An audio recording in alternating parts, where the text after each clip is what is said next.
슬픈 상황에도 감사해요. 모든 상황에서 감사해요. Because your love is so great. Yes, 감사해요.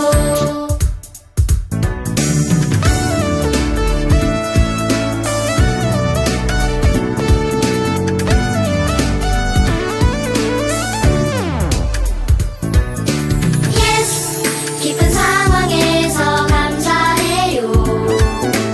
Yes, 슬픈 상황에도 감사해요. 모든 상황에서 감사해요. Because your love is so great. Yes, 감사해요.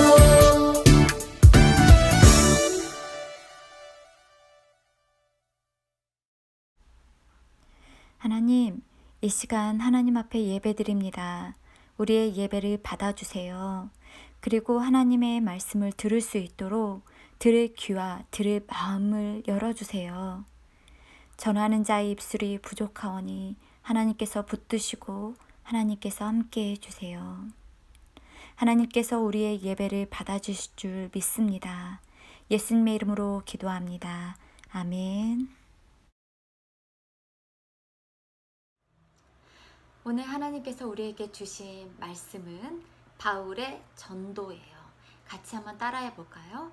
바울의 전도.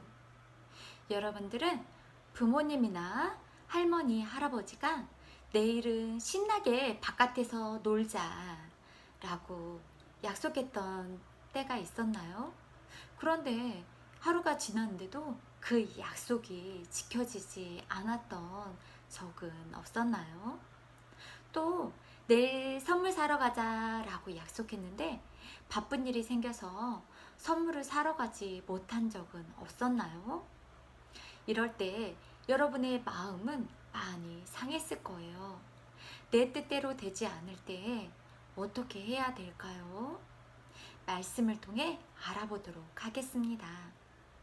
오늘 말씀의 배경은 잠시 나누도록 할게요. 아무런 죄가 없으신 예수님, 하나님의 아들 예수님은 바로 나의 죄, 우리의 죄 때문에 예수님을 십자가에 못 박혀 죽으셨어요. 그리고 예수님은 3일 만에 다시 살아나셨어요. 그리고 예수님께서는 살아나셔서 많은 제자들과 많은 사람들과 함께 이 땅에서 40일 동안 같이 지내시다가 제자들이 보는 중에 하나님의 나라 천국으로 올라가셨어요. 그리고 제자들은 예수님께서 말씀하신 성령을 받아서 죽을 각오까지 하며 예수님의 말씀을 전하는 삶을 살기 시작했어요. 그리고 오늘 말씀에 나오는 바울은 예수님을 믿는 사람들을 감옥에 가두고 또 죽이고 핍박하는 사람이었어요. 그런데 이 바울이 예수님을 만나 죄를 회개하고 어려운 상황 속에서도 예수님을 전하는 사람이 되었어요. 바울은 복음을 전하기 위해 아시아에 가기를 원했어요. 그런데 아무리 애를 써도 아시아에 갈 수 없는 거예요. 그리고 또 환상을 보게 되었는데 환상은 하나님께서 눈으로, 귀로 하나님께서 특별하게 보여주시는 것을 바래요. 환상 중에 마게도냐 사람 한 사람이 나와서 마게도냐로 건너와서 우리를 도우라 하는 것을 보게 되었어요. 바울은 어떻게 결정해야 될까요? 원래 계획했던 대로 아시아로 가야 될까요? 아니면 하나님께서 이끄시는 것을 바라보면서 하나님의 방법대로 결정을 해야 될까요? 바울은 어떻게 해야 할까요? 바울은 자신의 생각과 자신의 계획을 내려놓았어요. 그리고 아시아의 계획을 바꿨어요. 마게도냐로 이제 떠나기를 힘썼고 하나님의 방법을 따랐어요. 바울은 환상으로 본 것이 마게도냐 사람들에게 복음을 전하라고 하나님께서 부르셨다라는 것을 믿었어요. 바로 하나님의 방법을 믿었어요. 바울은 내 생각, 내 계획, 내 고집이 아니라 하나님의 방법, 하나님의 계획을 믿고 따랐던 거예요. 바울과 전도자들은 마게도냐로 도착해서 첫 성에서 며칠을 지냈어요. 빌립보 강가에서 만난 여자들에게 기도할 곳이 있을까 하고 물어보았어요. 그곳 가운데 두아디라 시에 살고 있는 루디아가 그 말을 들었어요. 루디아는 자색 옷감 장사로 하나님을 믿는 사람이에요. 그때 주님께서는 루디아의 마음의 문을 여셨고 바울의 말을 따르게 하셨어요. 루디아는 그냥 지나칠 수 있는 상황에서도 주님이 주시는 마음에 순종하고 전도자의 필요를 채워 주었어요. 그런데 놀라운 일이 그 집에 일어났어요. 한두 사람에게 전도하기도 어려운데 그 집이 다 세례를 받게 된 거예요. 예수님을 구주로 믿게 된 거예요. 세례란 죄를 씻고 예수 그리스도를 나의 주님으로, 나의 구주로 믿는 것을 바래요. 그리고 또 말씀에 순종해서 살겠습니다 라는 고백이에요. 그리고 교회 공동체들이 교회 공동체 가운데 한 사람이 되었다는 의미예요. 루디아는 주님께서 마음의 문을 여시고 또 루디아 마음속에 울려 퍼지는 작고 세미한 하나님의 음성을 듣고 순종했을 때 루디아의 집에 구원이 임하게 되었어요. 여러분들은 여러분들이 알고 있는 사람 중에 아직도 예수님을 모르고 믿지 않는 사람들이 있다면 하나님, 내가 사랑하는 그 사람이 예수님을 믿을 수 있도록 마음의 문을 열어주시고 예수님을 믿게 해주세요 라고 기도하세요. 그럼 하나님께서 그 사람의 마음의 문을 여시고 예수님을 믿을 수 있도록 도와주실 거예요.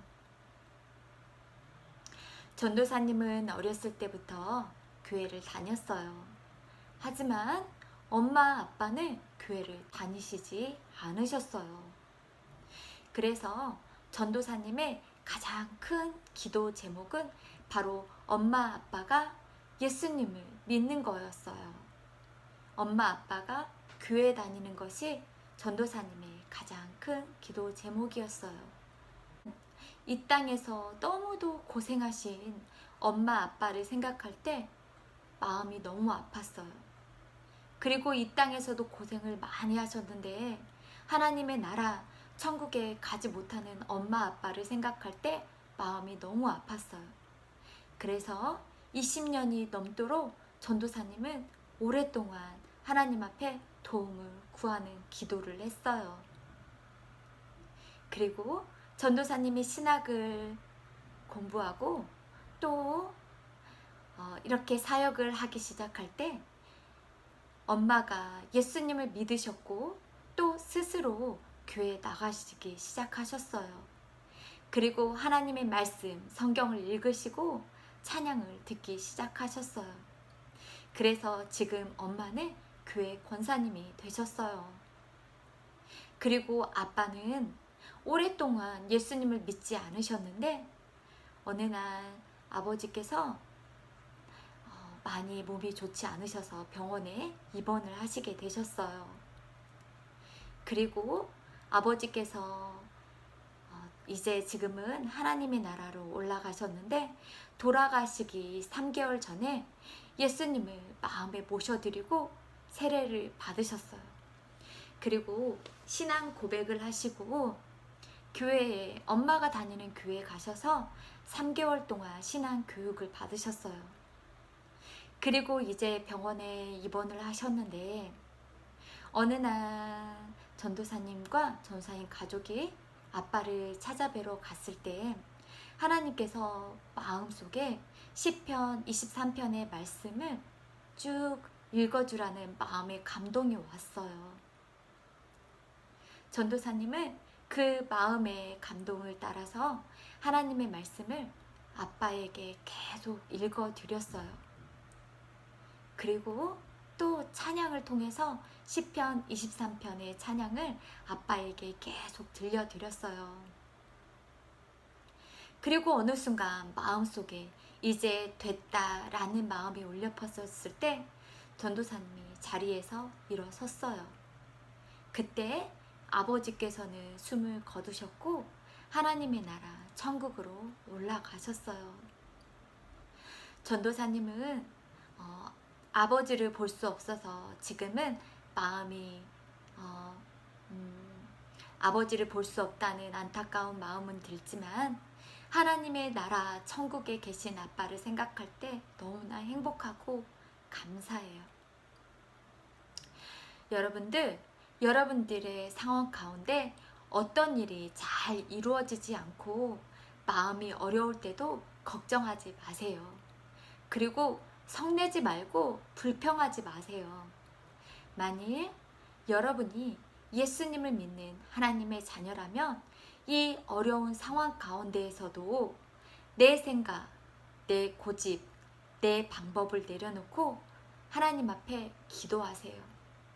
그리고 하나님께서 주시는 작고 세미한 음성을 따라서 하나님의 말씀대로 행하세요.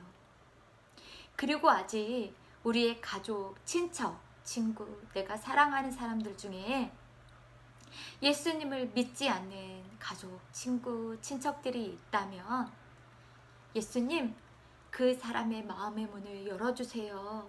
예수님을 믿게 해주세요. 라고 기도하면서 하나님 앞에 도움을 구하세요. 여러분이 지치지 않고 끝까지 하나님의 도우심을 믿고 기도할 때 그 기도는 반드시 이루어질 거예요. 그리고 영상 예배를 통해서 예배 드릴 수 있지만 이 또한도 하나님께서 이런 상황 가운데서도 예배 드릴 수 있는 방법을 주셔서 감사합니다. 이렇게 예배 드릴 수 있게 해주셔서 감사합니다. 라고 하나님 앞에 고백하며 우리 하나님 앞에 나아갑시다. 우리 친구들 같이 볼 수는 없지만 각자 있는 곳에서 가족들과 또 이렇게 전도사님과 함께 하나님의 말씀을 나누고 같이 하나님 앞에 예배 드릴 수 있도록 조금 더 힘내봅시다. 우리 친구들 하나님의 말씀 가운데 승리하길 기도합니다.